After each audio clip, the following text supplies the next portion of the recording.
மாணவர்களுக்கு வணக்கம்.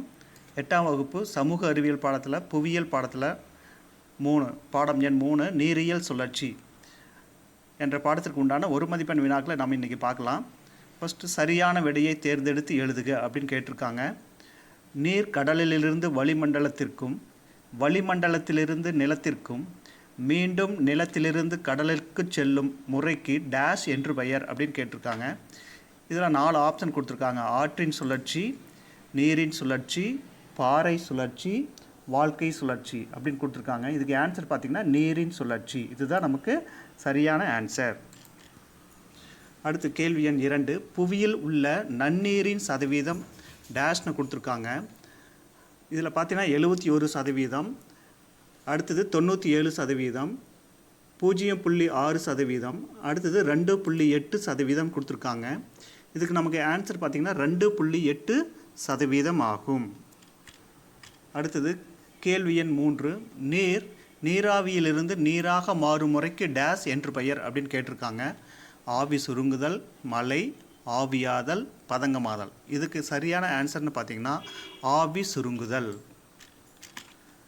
கேள்வி எண் 4. நீர் மண்ணின் 2வது அடுக்கிலிருந்து அல்லது புவியின் மேற்பரப்பு வழியாக ஆறுகளிலும் ஓடைகளிலும் ஏரிகளிலும் பெருங்கடலுக்கு செல்லும் முறைக்கு டேஷ் அப்படின்னு கொடுத்துருக்காங்க. இதனுடைய சரியான விடை 4 ஆப்ஷன் கொடுத்துருக்காங்க. நீர் வழிந்தோடல், ஆவியாதல், ஆவி சுருங்குதல், நீர் உட்கசிந்து வெளியிடுதல். இதற்கு சரியான விடை நீர் வழிந்தோடல் ஆகும். நீர் தாவரங்களில் இலைகளிலிருந்து நீராவியாக மாறுவதற்கு டேஷ் என்று அழைக்கின்றனர். இதுக்கு 4 விடை கொடுத்துருக்காங்க. நீர் உட்கசிந்து வெளியிடுதல், நீர் சுருங்குதல், நீராவி சுருங்குதல், பொழிவு. இதற்கு சரியான விடைன்னு பார்த்தீங்கன்னா நீர் உட்கசிந்து வெளியிடுதல் ஆகும். கேள்வி எண் 6. குடிப்பதற்கு உகந்த நீரை டேஷ் என்று அழைப்பர். நிலத்தடி நீர், நன்னீர், மேற்பரப்பு நீர், ஆர்டீசியன் நீர். இதுக்கு ஆன்சர் பார்த்திங்கன்னா நன்னீர் அப்படிங்கிறது சரியான விடை. கோடிட்ட இடங்களை நிரப்பகான்னு கேட்டிருக்காங்க. அடுத்தது கேள்வி எண் 1. வளிமண்டலத்தில் உள்ள நீராவியின் அளவு டேஷ் என்று அழைக்கப்படுகிறது. இதற்கு ஆன்சர் பார்த்திங்கன்னா மேகம் என்று அழைக்கப்படுகிறது. நீர் சுழற்சியில் டேஷ் நிலைகள் உள்ளன அப்படின்னு கொடுத்துருக்காங்க. அதில் பார்த்திங்கன்னா 3 நிலைகள் உள்ளன. என்னென்ன நிலைகள்னா ஆவி ஈர்ப்பு, பொழிவு, நீர் வழிந்தோடல். கேள்வி எண் 3. வளிமண்டலத்திற்கு புவியை நோக்கி விழும் எல்லா வகையான நீருக்கும் டேஷ் என்று பெயர் அப்படின்னு கொடுத்துருக்காங்க.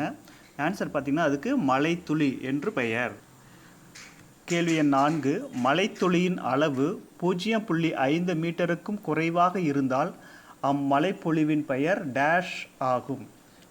பார்த்திங்கன்னா அதுக்கு ஆன்சர் தூறல் ஆகும். கேள்வி எண் 5. மூடு பனியை விட டேஷ் அதிக அடர்த்தி கொண்டது அப்படின்னு கொடுத்துருக்காங்க. இதுக்கு ஆன்சர் பார்த்திங்கன்னா அடர் மூடு பனி ஆகும். அடுத்தது 3வது ரோம் லெட்டர் பொறுத்துக அப்படின்னு கொடுத்துருக்காங்க. தாவரங்கள், நீர் சுருங்குதல், மழைத்துளி மற்றும் பனித்துளி, நீர் ஊடுருவுதல். இந்த மாதிரி 4 கொடுத்துருக்காங்க. இதில் பார்த்திங்கன்னா ரைட் சைடில் நமக்கு என்ன கொடுத்துருக்காங்கன்னா மேகம், கல்மழை, புவியின் மேற்பரப்பு, நீர் உட்கசிந்து வெளியிடுதல் அப்படின்னு கொடுத்துருக்காங்க. இப்போ நமக்கு ஃபஸ்ட்டு தாவரங்கள் என்ன பண்ணும்? நீரை உட்கசிந்து வெளியிடுதல். அதனால் நமக்கு ஃபஸ்ட்டு ஆன்சர் நம்ம பார்த்திங்கன்னா நீர் உட்கசிந்து வெளியிடுதல். அடுத்தது 2வது நீர் சுருங்குதல். நீர் சுருங்குதல் அப்படின்னாவே நமக்கு என்னாகும்? மேலே போகும், அதாவது மேகம். 2வதுக்கு ஆன்சர் நமக்கு நீர் சுருங்குதல் அப்படின்னு பார்த்திங்கன்னா மேகம். அடுத்தது 3வது பார்த்திங்கன்னா மழைத்துளி மற்றும் பனித்துளி. இதுக்கு ஆன்சர் பார்த்திங்கன்னா கல்மழை அப்படிங்கிறது பனிக்கட்டி மலை அப்படின்னு நம்ம சொல்லுவோம். அடுத்தது பார்த்திங்கன்னா நீர் ஊடுருவுதல் அப்படின்னு பார்த்திங்கன்னா புவியின் மேற்பரப்பு. அடுத்தது 4th ரோம் லெட்டர் சரியா தவறா அப்படின்னு கேட்டிருக்காங்க. ஃபர்ஸ்ட் கேள்வி. 212 டிகிரி ஃபாரன்ஹீட் வெப்பநிலையில் நீர் கொதிக்கின்றது. ஆனால் 32 டிகிரி ஃபாரன்ஹீட் வெப்பநிலையில் ஆவியாக ஆரம்பிக்கிறது. இது சரியா தவறான்னு கேட்டிருக்காங்க. ஆன்சர் சரி. கேள்வி எண் 2. மூடுபனி எனப்படுவது காற்றில் தொங்கு நிலையில் மிதக்கும் நுண்ணிய நீர்த்துளிகளை பெற்றிருப்பதில்லை. இது தவறு. ஏன்னா இது கேள்வி எண் 3. அடிப்பரப்பு நீர் வழிந்தோடல் பொதுவாக இடைநீர் ஓட்டம் என குறிப்பிடப்படுகிறது. இது சரியா தவறா அப்படின்னு பார்த்தீங்கன்னா இதுவும் சரி. கேள்வி எண் 4. நீர் நீராவியாக மாறும் செயலாக்கம் நீராவியாதல் எனப்படும். இது தவறு. இதுக்கு பேர் என்ன சொல்கிறாங்கன்னா ஆவியாதல் அப்படின்னு நமக்கு சொல்கிறாங்க. கேள்வி எண் 5. ஆவியாதல் மேகங்கள் உருவாக காரணமாகிறது. இது சரி. தேங்க்யூ.